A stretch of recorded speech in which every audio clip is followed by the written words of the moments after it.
how to tie the poacher's noose. So my working end is going to the right hand side, standing end to the left hand side. The first thing that we do is take the working end and bring it round and form a bight in our rope like so. Then when we've done that, we then fold it round again, so we now form an S shape. Having done that, and this is a nifty little trick when tying this knot, is take your rope and hold it in your hands like so, then bring the working end and wrap the working end around your thumb once and then twice.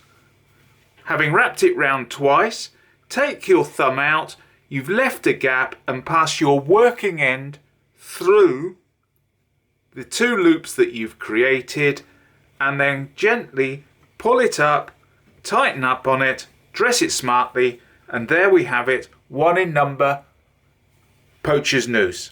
Obviously, the tighter we dress this up, the more friction we put on the rope.